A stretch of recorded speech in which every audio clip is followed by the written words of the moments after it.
All right, folks, welcome back to PrepperNow. Give a little thoughts and everything on the State of the Union or the presidential address from last night from Mr. Trump to the nation.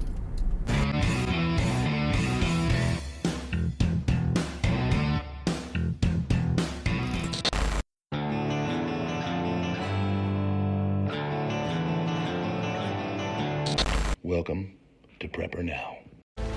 Please, Lord, help me get one more.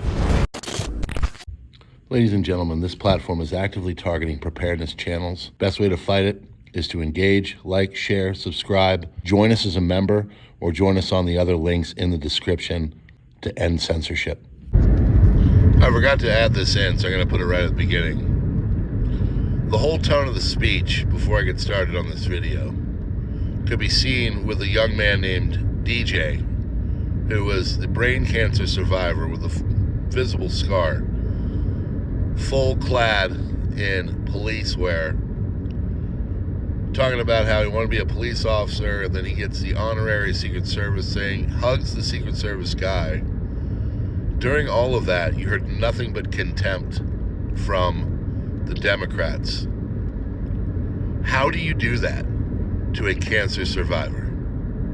Now on with the video. All right, friends, thanks for being here. Hit the buttons and stuff, yada, yada, yada. Just want to give a little bit of thoughts and everything that happened last night with the State of the Union, which was the longest ever, or the address to the nation. It's, first one of this second presidency,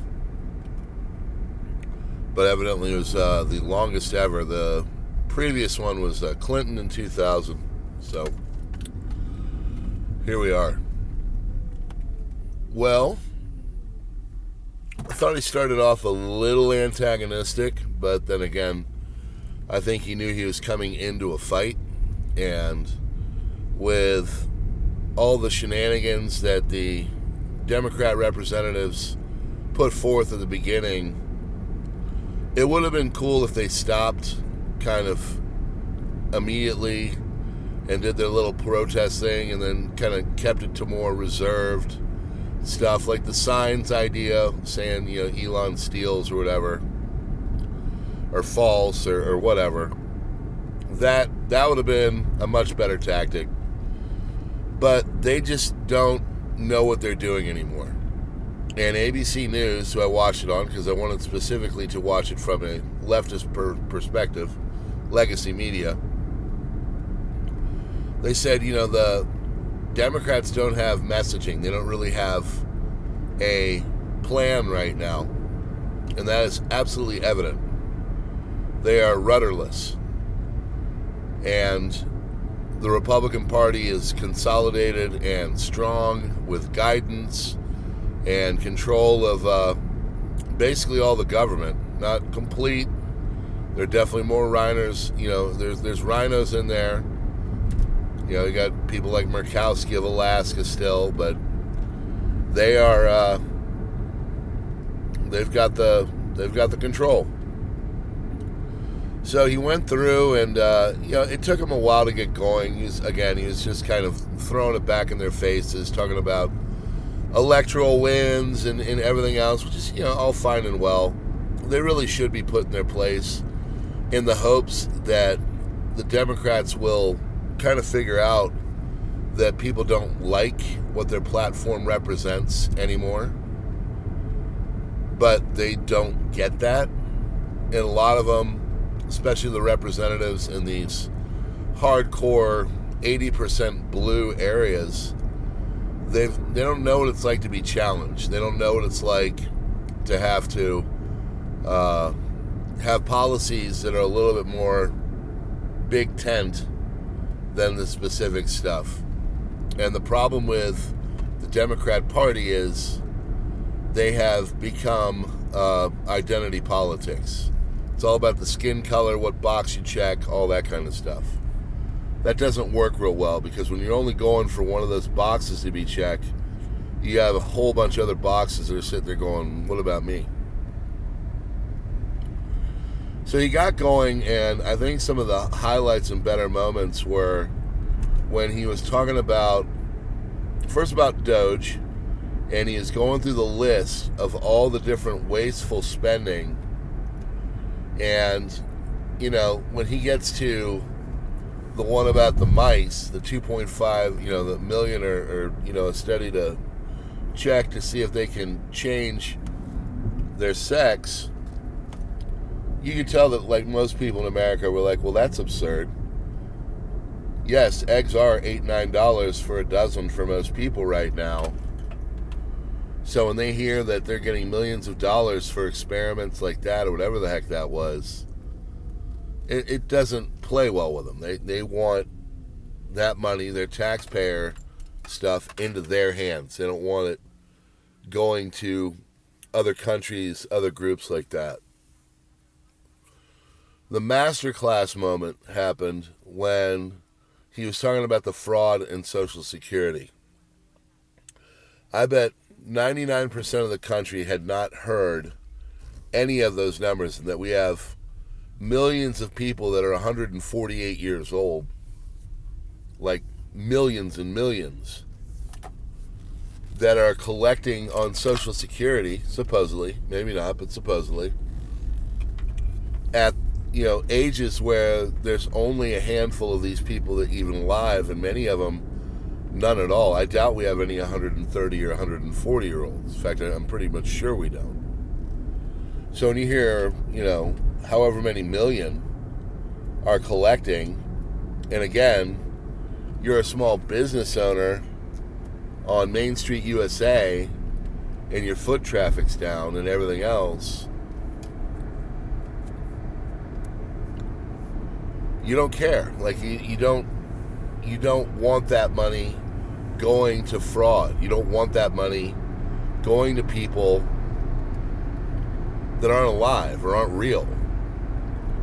And so you look out in the audience, and they're holding up these little hand things that say Elon steals, as they're reading off all of the government graft that has been looked aside by the other party for many years,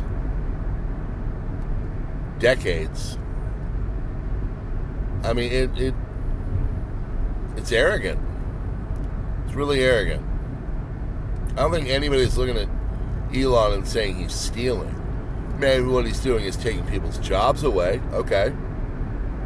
But I don't think you can make the case that he is stealing the money.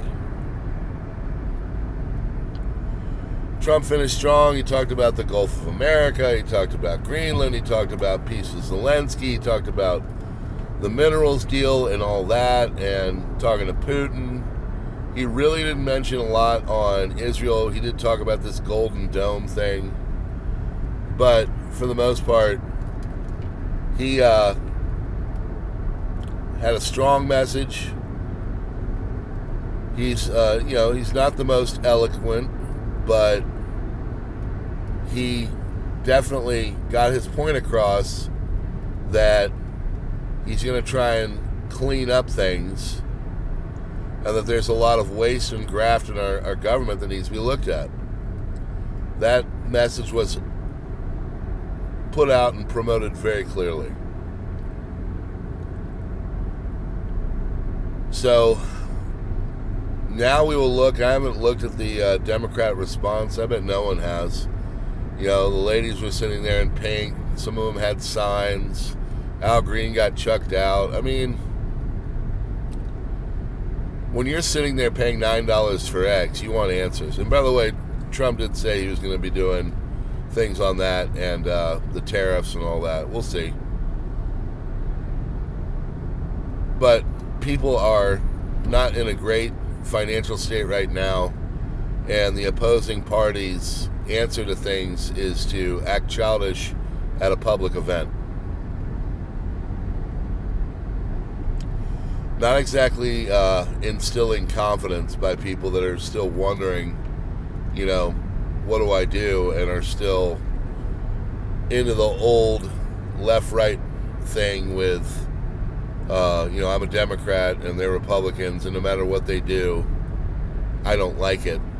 Trump had a good moment of that. He said basically he could cure a disease and they wouldn't like it. It didn't matter what he did. He did his job. His job was to tell people about what's going on. He listed off numerous things that are going on in his first 40-some days. And the response was to act childish. So I don't think it was, I think it's a win for him. And I think it's a loss for the Democrats.